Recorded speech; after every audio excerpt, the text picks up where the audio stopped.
Bijapur DDP ಆಫೀಸ್ನಲ್ಲಿ ಒಂದು investigation ಮಾಡಿಸ್ಬೇಕಂತೇಳಿ ಒಂದು ಪತ್ರ ಬರೆದಿದ್ದೆ. ಅವರು ತಮ್ಮ ಸಿಬ್ಬಂದಿಗಳನ್ನು ಕಳಿಸಿ ಒಂದು 10ನೇ ತಿಂಗಳದಾಗ ಅವ್ರು ಕಳಿಸಿದ್ರು. ಅಲ್ಲೇ ಒಂದು ವಿಚಾರಣೆ ಮಾಡಿದರು. ಅಲ್ಲೇ ಭಾಳಷ್ಟು ಲೋಪ ಅವ್ರಿಗೆ ಕಂಡು ಬಂದಿದ್ದು ಬಗ್ಗೆ ಅವರು ವರದಿ ಮಾಡಿದರು. ಅಲ್ಲಿ ಏನಾಗಿದೆ ಅಂದ್ರೆ ಕೆಲವು ಸ್ಕೂಲಿನಲ್ಲಿ ಭ್ರಷ್ಟಾಚಾರ ಯಾವ ಪರಿ ಹೋಗಿದೆ ಅಂದ್ರೆ ಡೆಪ್ಟಿ ಕಮಿಷನರ್ ಬಿಜಾಪುರ ಅವ್ರದ್ದು NA ಆರ್ಡರ್ಸ್ ಫಾರ್ಜರಿ ರೆಕಾರ್ಡ್ಸ್ ಕ್ರಿಯೇಟ್ ಮಾಡಿ ಅಪ್ಲೋಡ್ ಮಾಡಿ ಸ್ಕೂಲ್ ಮಾನ್ಯತೆಯನ್ನು ಪಡೆದಿದ್ದಾರೆ ಅಂಥೇಳಿ ಗಮನಕ್ಕೆ ಬಂದಿದೆ. ಉಪನಿರ್ದೇಶಕ ಸಾರ್ವಜನಿಕ ಶಿಕ್ಷಣ ಇಲಾಖೆಯಲ್ಲಿ ಕೆಲವು 4-5 ತಿಂಗಳಿಂದ ನಾನು ಭ್ರಷ್ಟಾಚಾರದ ಬಗ್ಗೆ ಧ್ವನಿ ಎತ್ತಾ ಇದ್ದೆ. ಈಗ ಏನಾಗಿದೆ ಅಂದರೆ ಅಲ್ಲೇ ಭ್ರಷ್ಟಾಚಾರದ ತಾಂಡವ ನಡೀತಾ ಇತ್ತು.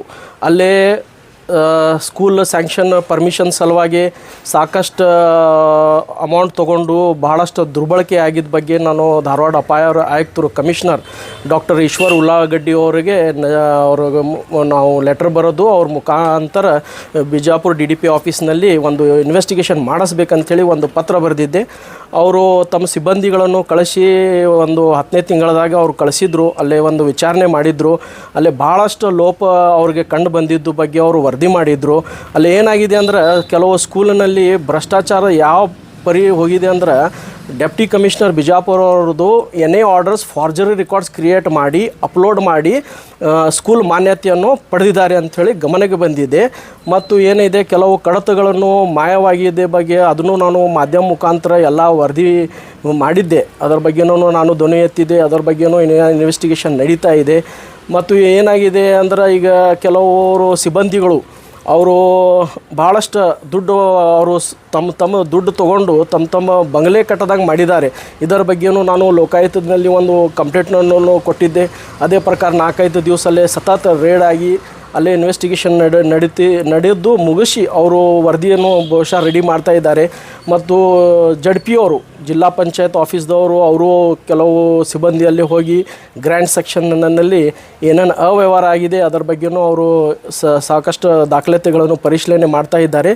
ಈ ಸಂದರ್ಭದಲ್ಲಿ ಈಗ ನಾನು ಧಾರವಾಡ ಆಯುಕ್ತರು ಮೊನ್ನೆ 17ನೇ ತಾರೀಕಿಗೆ ಇದೇ ತಿಂಗಳು 28 ಸಿಬ್ಬಂದಿಗೆ ಡೆಪ್ಟೇಷನ್ ಮುಖಾಂತರ ಒಂದು ಗುಡ್ ಗವರ್ನೆನ್ಸ್ ಕೊಡಬೇಕಂಥೇಳಿ ಕೆಲವೊಬ್ಬರಿಗೆ ಮುದ್ದೆಬಾಳಿಗೆ ಹಾಕಿದ್ದಾರೆ. ಕೆಲವೊಬ್ಬರಿಗೆ ಸಾರ್ವಜನಿಕ ಶಿಕ್ಷಣ ಇಲಾಖೆ DDP ಆಫೀಸ್ದಿಂದ ಗ್ರಾಮೀಣ ವಲಯಗೆ ಹಾಕಿದ್ದಾರೆ. ಕೆಲವೊಬ್ಬರಿಗೆ ಸಿಟಿ ಒಳಗೆ ಮತ್ತು ಡೈಟ್ ಅಂಥೇಳಿ 78 ಸಿಬ್ಬಂದಿಗೆ ವರ್ಗಾವಣೆ ಮಾಡಿ ಡೆಪ್ಟೇಷನ್ ಮಾಡಿ ಅವ್ರಿಗೆ ಇಮಿಡಿಯೇಟ್ ತಕ್ಷಣ ತಮ್ಮ ಸ್ಥಾನಕ್ಕೆ ಹೋಗಬೇಕಂಥೇಳಿ ಒಂದು ಆದೇಶ ಮಾಡಿದ್ದಾರೆ. ಈ ಆದೇಶಕ್ಕೆ ನಾನು ಸ್ವಾಗತ ಮಾಡ್ತೀನಿ. ಯಾಕಂದ್ರೆ ಇವರು ಎಲ್ಲರೂ ಇಲ್ಲೇ ಒಂದು ತನ್ನ ಮನೆಗತ್ತಲೆ ಮಾಡಿಬಿಟ್ಟಿದ್ರು. ಒಂದು ಆಫೀಸ್ದಾಗ ಏನೋ ಸುವ್ಯವಸ್ಥೆ ಇದ್ದಿದ್ದಿಲ್ಲ. ಮತ್ತು 32 ಹೊಸ ಕ್ಯಾಮ್ರೆಯನ್ನು ಅಳವಡಿಸಿದ್ದಾರೆ ಅಂಥೇಳಿ ನನ್ನ ಗಮನಕ್ಕೆ ಬಂದಿದೆ. ಅದು ಸ್ವಲ್ಪ ನಾನು ಕೇಳ್ತೀನಿ DDP ಅವರಿಗೆ ಏನೇನು ಮಾಡಿದ್ದಾರೆ, ಹೊಸ ಬಜೆಟ್ ಏನು ಸ್ಯಾಂಕ್ಷನ್ ಆಗಿದೆ ಅಂಥೇಳಿ.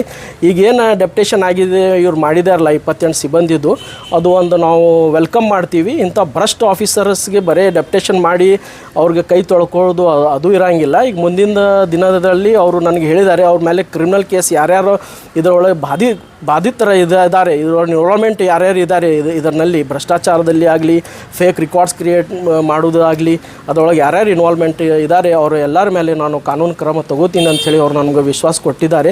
ಅದರ ಪ್ರಕಾರ ಅವ್ರಿಗೆ ನಾನು ಧನ್ಯವಾದ ಹೇಳ್ತೀನಿ. ಎಲ್ಲರಿಗೂ ನಮಸ್ಕಾರ. ತಮ್ಮ ಒಂದು ಮಾಹಿತಿ ಪ್ರಕಾರ ನಮ್ಮ ಉಪನಿರ್ದೇಶಕರ ಕಚೇರಿ ವಿಜಯಪುರದಲ್ಲಿ ನಿನ್ನೆ ದಿವಸ 19/1/2026 ಮಾನ್ಯ ಅಪರ ಆಯುಕ್ತರು ಶಾಲಾ ಶಿಕ್ಷಣ ಇಲಾಖೆ ಧಾರವಾಡ ಇವರ ಒಂದು ಆದೇಶದ ಪ್ರಕಾರ ನಮ್ಮ ಕಚೇರಿಯಲ್ಲಿ ಕಾರ್ಯನಿರ್ವಹಿಸುತ್ತಿರುವಂತ 14 ಜನ ಸಿಬ್ಬಂದಿಯವರನ್ನ ಬೇರೆ ಕಚೇರಿಗಳಿಗೆ ಅಂದ್ರೆ ನಮ್ಮ ಇಲಾಖೆಯ ಬೇರೆ ಕಚೇರಿಗಳಿಗೆ ಆಡಳಿತಾತ್ಮಕ ಹಿತದೃಷ್ಟಿಯಿಂದ ನಿಯೋಜನೆಯನ್ನ ಮಾಡಿದ್ದಾರೆ. ಅನೇಕ ಸಂದರ್ಭಗಳಲ್ಲಿ ಕಚೇರಿಗೆ ಸಂಬಂಧಪಟ್ಟಂತೆ ಕಾರ್ಯಕ್ರಮಗಳ ಬಗ್ಗೆ ಅಥವಾ ಕಾರ್ಯದಲ್ಲಿ ವಿಳಂಬತೆ ಕೂಡ ಬಹಳಷ್ಟು ದೂರುಗಳು ಕೂಡ ಹಿಂದೆ ದಾಖಲಾಗಿದ್ದಾವ.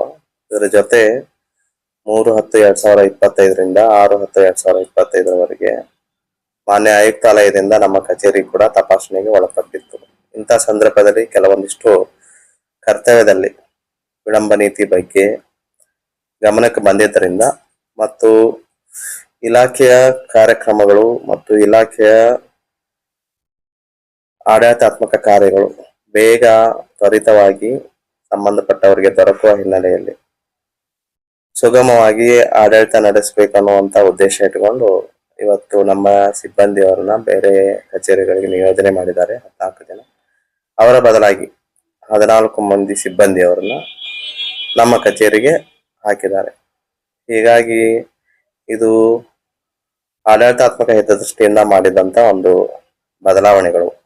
ಮುಂದಿನ ದಿನಗಳಲ್ಲಿ ಈ ಒಂದು ವಿಚಾರಕ್ಕೆ ಸಂಬಂಧಪಟ್ಟಂತೆ ಆಯುಕ್ತಾಲಯದಿಂದ ಮತ್ತು ಮೇಲಾಧಿಕಾರಿಗಳಿಂದ ಸೂಕ್ತವಾದಂತ ನಿರ್ದೇಶನಗಳು ಬರ್ತಾವ. ಆ ದೃಷ್ಟಿಯಿಂದ ಅದು ಮುಂದುವರಿತದ. ಈಗ ಸದ್ಯ ತಾತ್ಕಾಲಿಕವಾಗಿ ಈಗ 14 ಮಂದಿ ಸಿಬ್ಬಂದಿಯವರನ್ನ ನಿಯೋಜನೆ ಮಾಡಿದ್ದಾರೆ. ಇದು ನಮ್ಮ ಕಚೇರಿಯಲ್ಲಿ ನಿನ್ನೆ ಆದಂತ ಬದಲಾವಣೆಯ ವಿಷಯ. ಮತ್ತೇನಾದ್ರೂ ತಮಗೆ ವಿಷಯಗಳು ಬೇಕಾದ್ರೆ ಕೇಳ್ತಾನೆ. ಹೌದು, ನಿಯೋಜನೆ ಮಾಡಿದ್ದಾರೆ. ಇವರು ಸುಮಾರು ಕೆಲವು 10 ವರ್ಷ ಇರ್ಬೋದು, 5 ವರ್ಷ ಇರ್ಬೋದು, 3 ವರ್ಷ ಇರ್ಬೋದು. ಅಧಿಕೃತವಾಗಿ ಒಬ್ಬೊಬ್ಬರದ ಹೇಳಕ್ ಆಗೋದಿಲ್ಲ. ರೆಪ್ಯುಟೇಷನ್ ಪೀರಿಯಡ್ ಅಂದ್ರೆ ಅದು ಮುಂದೆ ಆಗುತ್ತೆ. ಮತ್ತೆ ಬೇರೆ ಸದ್ಯ ಆಡಳಿತಾತ್ಮಕವಾಗಿ ಏನು ಇಲ್ಲಿ ಕಾರ್ಯದಲ್ಲಿ ವಿಳಂಬತೆ ಆಗ್ತಾ ಇತ್ತು, ಅದು ಸುಗಮವಾಗಲಿ ಅನ್ನುವಂತ ದೃಷ್ಟಿಯಿಂದ ಮಾಡಿದ್ದಾರೆ. ಮುಂದೆ ಅದರ ಬಗ್ಗೆ ಮತ್ತೇನು ಕ್ರಮ ಕೈಗೊಳ್ತಾರೆ ನೋಡ್ಬೇಕಾಗುತ್ತೆ. ಅದು ಮೊನ್ನೆ ದಿವಸ, ಅದು ಹಿಂದೆ ಆದಂತದ್ದು. ನಮಗ ಈಗ ನಾ ಬಂದ ನಂತರ, ನಿಮ್ಗ ನಾ ಬರೋದಕ್ಕಿಂತ ಪೂರ್ವದಲ್ಲೇ ಆಗಿದ್ದಲ್ಲ. ಒಂದು ಕಡತ ಮಾತ್ರ ಮಿಸ್ ಆಗಿದ್ದು ನಿಮಗೂ ಗೊತ್ತದ, ನಮಗೂ ಅದರದ ವಿಚಾರಣೆ ನಡೆದ ಮೊನ್ನೆ ಹೇಳಿದೀನಿ ನಾನು. ಅದು ಕೂಡ ಇನ್ನು ಕಂಪ್ಲೀಟ್ ಆಗಿಲ್ಲ. ಉಳಿದ ಕಡೆ ಏನು ಈಗ ನಾವು CCTVನೂ ಹಾಕ್ಸಿದ್ದೇವೆ. ಇಲ್ಲಿ CCTVನೂ ಕೂಡ ಇದ್ದಿದ್ದಿಲ್ಲ, ನಿಮ್ಗೆ ಗೊತ್ತಿರುವಂತ ವಿಷಯ. 32 CCTVನೂ ಕೂಡ ಹಾಕ್ಸಿದ್ದೇವೆ. ಮತ್ತೆ ಬೇರೆ ಬೇರೆ ಬದಲಾವಣೆಗಳನ್ನು ಕೂಡ ಮಾಡ್ತಾ ಇದ್ದೇವೆ. ಇದ್ರ ಜೊತೆ ಇದು ಕೂಡ ಏನು ತಪಾಸಣೆ ಆಗಿತ್ತು ಆ ಸಂದರ್ಭದಲ್ಲಿ ಏನು ಗಮನಕ್ಕೆ ಬಂದದ, ಇಲಾಖೆ ಗಮನಕ್ಕೆ ಬಂದದ, ಆ ದೃಷ್ಟಿಯಿಂದ ಕೆಲಸ ಬೇಗ ಆಗ್ಬೇಕು ಅನ್ನುವಂಥದ್ದು ಮತ್ತು ಇವ್ರನ್ನ ಬದಲಾವಣೆ ಮಾಡ್ಬೇಕು ಅನ್ನುವಂಥದ್ದು ಗಮನಕ್ಕೆ ಬಂದಿದ್ರಿಂದ ಬದಲಾವಣೆ ಮಾಡಿದ್ದಾರೆ.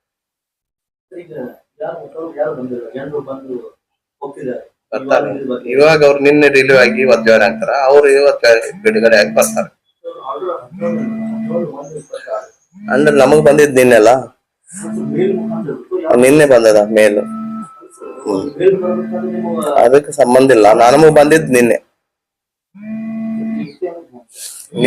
ನಿನ್ನೆ ಬಂದದ, ನಿನ್ನೆ ಮಾಡಿದೇವಿ. ನಿನ್ನೆ ಕಳಿಸಿದಾರ, ನಿನ್ನೆ ಮಾಡಿದೀವಿ. ಹಾಕಿದಾರಲ್ಲ ಅದ್ರ ಲಿಸ್ಟ್ ಆಗದ್ರಿ. ಅವ್ರು ಯಾರು ಈಗ ಅವ್ರು ಬಿಡುಗಡೆ ಆಗ್ಬೇಕಲ್ರಿ. ಇವ್ರು ಜಾಯ್ನ್ ಆಗ್ಯಾರ, ಅವ್ರು ಬಿಡುಗಡೆ. ಹೌದೌದು. ಅದು ಇನ್ನು ಈಗ ಪ್ರೊಸೆಸ್ನಾಗ ಅದ. ಅಲ್ಲ, ಅದು ಅಂದ್ರೆ ಅದು ಬೇರೆ ಪ್ರೊಸೆಸ್ ಅದ. ಅದು ಇನ್ನು ನಮಗೆ ಮೊನ್ನೆ ಆಗ್ಯದ. ಅದ್ರ ಬಗ್ಗೆ ಅನುಪಾಲನಾ ವರದಿ ಕೊಡ್ಬೇಕಾಗುತ್ತೆ. ಅದು ಮುಂದಿನ ಹಂತದಲ್ಲಿ ಆಗತ್ತೆ. ಹೌದೌದು, ಇನ್ಸ್ಟ್ರಕ್ಷನ್ ಕೊಟ್ಟಿದ್ದಾರೆ. ಮತ್ತೀಗ ಅವರು ಲಿಖಿತವಾಗಿ ಕೊಡ್ತಾರೆ. ಅದಕ್ಕೆ ಸಂಬಂಧಪಟ್ಟಂತೆ ನಾವು ಬದಲಾವಣೆ ಮತ್ತೆ ಏನು ಇಲ್ಲಿ ಪರಿಸ್ಥಿತಿ ಐತಿ ವರದಿ ಕೊಡ್ಬೇಕಾಗತ್ತೆ.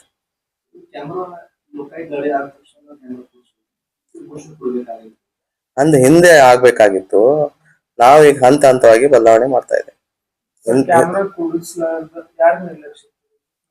ನಿರ್ಲಕ್ಷ್ಯತೆ ಪ್ರಶ್ನೆ ಬರೋದಿಲ್ಲ. ಯಾಕೆ ಮಾಡಿಲ್ಲ ಅನ್ನೋದು ಗೊತ್ತಿಲ್ಲ ಅಷ್ಟೇ. ಇರ್ತದ, ಬಜೆಟ್ ಇರ್ಬೋದು ಅಥವಾ ಬೇರೆ ಬೇರೆ ಏನಾದ್ರೂ ಸಮಸ್ಯೆಗಳಿರ್ಬೋದು. ಯಾಕೆ ಮಾಡಿಲ್ಲ ನಮ್ಗೆ ಗೊತ್ತಿಲ್ಲ. ಈಗ ನಾವು ಮತ್ತೆ ಅದನ್ನ ಮಾಡ್ಬೇಕು, ಒಂದೊಂದು ಅಂತ ಮಾಡ್ತಾ ಇದ್ದೇವೆ. ಅದು ಈಗ ಮುಂದೆ ಸರಿ ಆಗ್ತಾ ಇದೆ. ಇನ್ನು ಅಂತವುಗಳನ್ನ ಮಾಡೋಕ ಈಗ ಎಲ್ಲ ಇದನ್ನ ಮಾಡ್ತಾ ಇದ್ದಾರೆ. ಬದಲಾವಣೆಗಳನ್ನ ನೀವೇ ಹೇಳ್ಬೇಕು ನಮಗೆ. ನಾವು ಎಷ್ಟು ಸಾಧ್ಯ ಐತಿ ಈಗ ಮಾಡ್ತಾ ಇದ್ದೇವೆ. ನೀವು ಸಲಹೆ ಕೊಡಿ, ಏನಾದ್ರೂ ಇದ್ರೆ ಮಾಡ್ತಾ ಇದ್ದೇವೆ. ಈಗ ಸದ್ಯ ನಮ್ಗೇನು ನಿರ್ದೇಶನಗಳು ಬರ್ತಾ ಇದಾವ. ಕಚೇರಿಯೊಳಗೆ ಕೆಲಸ ವಿಳಂಬ ಆಗಬಾರ್ದು ಅಷ್ಟೇ.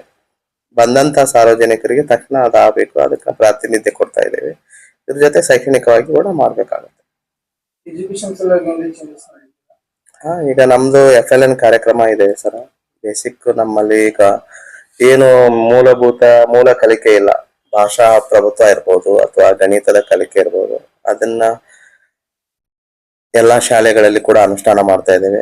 ನೆಕ್ಸ್ಟ್ ಈ ವರ್ಷ LBA ಅದು ಕೂಡ ಅನುಷ್ಠಾನ ಆಗಿದೆ. LBA ಅಂದ್ರೆ ಒಂದು ಪಾಠ ಆದ ನಂತರ ಒಂದು ಘಟಕ ಪರೀಕ್ಷೆಗಳನ್ನ ಮಾಡ್ಬೇಕನ್ನೋದು. ಅದು ಕೂಡ ಎಲ್ಲಾ ಪ್ರಶ್ನೆ ಕೋಟಿಗಳಿರ್ಬೋದು, ಬುಕ್ಸ್ಗಳಿರ್ಬೋದು, ಸಾಹಿತ್ಯ ಇರ್ಬೋದು, ಎಲ್ಲರಿಗೂ ಕೂಡ ತರಬೇತಿ ಮಾಡಿದ್ದೇವೆ. ಅದು ಕೂಡ ಅನುಷ್ಠಾನ ಆಗ್ತಾ ಇದೆ. SSLC ಫಲಿತಾಂಶಕ್ಕೆ ಸಂಬಂಧಪಟ್ಟಂತೆ ಈಗಾಗಲೇ ಒಂದು ಸರಣಿ ಪರೀಕ್ಷೆ ಮುಗಿದಿದೆ. ನಾಳೆ 27ರಿಂದ ಮತ್ತೊಂದು ಸರಣಿ ಪರೀಕ್ಷೆ ಆಗ್ತಾ ಇದೆ.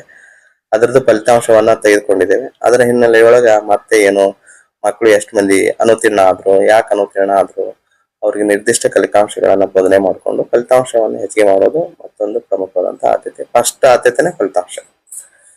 ಅದ್ರ ಜೊತೆ ಉಳಿದ ಮೂಲಭೂತ ಸೌಲಭ್ಯ ಇರ್ಬೋದು, ಇತರೆ ಇರ್ಬೋದು, ಹಂತ ಹಂತವಾಗಿ ಮಾಡ್ತಾ ಇದೆ ಸರ್. ನಮ್ಮ ಹೆಸರು VV ಸಾಲಿಮಠ ಅಂತ.